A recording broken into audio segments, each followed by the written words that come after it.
You got the team with Owen Hart, and everybody has a favorite Owen Hart rib story. What's your favorite Owen Hart rib story? I tell this one all the time, and it's less of a rib story as opposed to a story where he was just trying to connect with me. Um, and I've told this. I had a match with Owen. It was me and him in a singles match, and I had wrestled Owen before. But for some reason, on this day, I'm particularly stiff. I am knocking the hell out of Owen. Like I'm hitting him, and I'm saying I'm sorry at the same time. And so I hit him, and Owen goes, oh my goodness. And all of a sudden, Owen is such a good wrestler. He dips behind me, wrestles around, snap mares me, puts a chin hold on, put a chin lock on me, holds me, and goes, look at your boot. And I look down at my boot, and my shoelace is untied. The hell? So I reach down casually with my hand, and I poke my shoelace in. I'm poking it in. Okay. 10 seconds later, Owen rolling around again, snap mare me, chin lock again. Owen whispers, look at your other boot. I look over, my other boot is unlaced. And I'm like, this is a wrestler with his boot unlaced is like walking around with your zipper undone. Okay, It's just not done. So I'm like, oh my God, this is embarrassing. I never do this. So I tuck that back in. I'm like, how did I forget my laces? I can't believe this.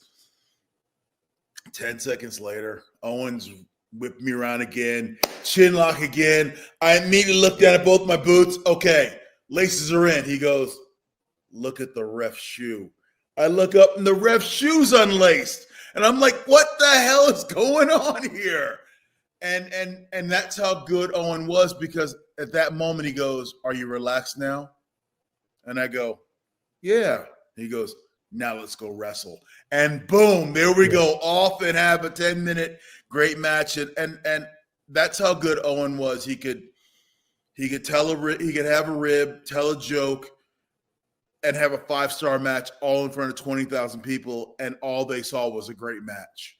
And that's one of the. It's not a rib, but it's an endearing story that Owen took the time to calm me down so we could go out there and entertain the fans. So miss him, love him. Yeah. What did you think of the addition of Owen to the Nation? Did you think it was a cool little wrinkle? I thought it was funny because we used to call Owen Mr. White Folks because he made white folks mad.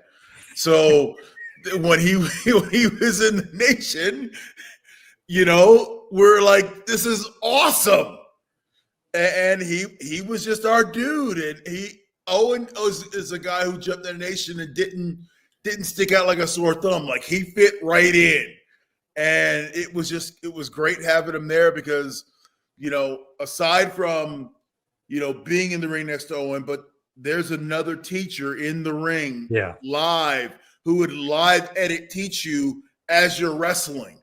He would call out plays and things to do. So it's like, man, having Owen there was awesomely amazing.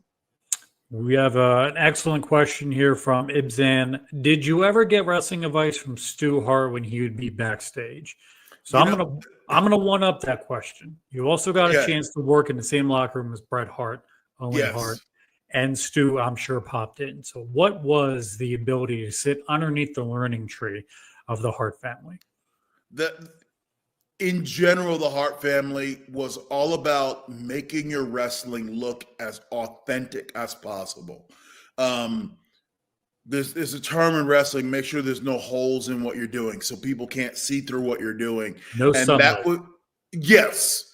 And that was the mantra of the Hart family, was make it look as real as possible. And the biggest thing I ever learned from Stu was not to shake his hand in the locker room, because if you did, you'd be on the ground squealing, because he'd go, hey, give me your hand there, kid. And before you knew it, you'd be screaming uncle with Stu on your back, and he's giggling and laughing, and the whole locker room's up in uproar. So just being around the Harts in general, getting any information from them was, 5 minutes with any of the Harts is like 5 months in a wrestling school, because just the level of knowledge, particularly from Stu to Bret to Owen, I wouldn't exchange any of that for any moment in my career. Speaking of big stars, and it's on a sad note, the next day after that Raw taping, Sylvester Ritter, Junkyard Dog, unfortunately passes away due to an auto crash. Yeah. You grew up a fan of wrestling. You watched Junkyard Dog. What was his impact on you, and what was his impact on his death to you as well? Well, Junkyard Dog was obviously, I mean, for those who don't know, he was one of the biggest draws of a black man in the history of wrestling. He was selling out, the Superdome. And the Superdome is a huge building. He's selling that out. Yeah. His culture aspect is it's one of those where you saw a guy who looked like you. And you said, I would say to myself, if he can do it, why can't I? Yeah. And he's on top. And at that point, a lot of men of color weren't the featured act. They were underneath or just getting beat. And Dog was on top in the South, in the Mid-South. Everywhere he was a main event draw. So when you saw him, you were like, man, that is something I want to aspire to be. And unfortunately, I never got to cross paths with Dog because he passed before we got to interact too much. Yeah. And I wish I would have gotten more time from him, but I would get stories from, Ron Simmons would tell me stories about Dog, or Cornette would, talk about the impact of Dog. So I really wish I got more interaction one-on-one with him. And his death was a shock. It's not something you don't ever want to hear your heroes pass.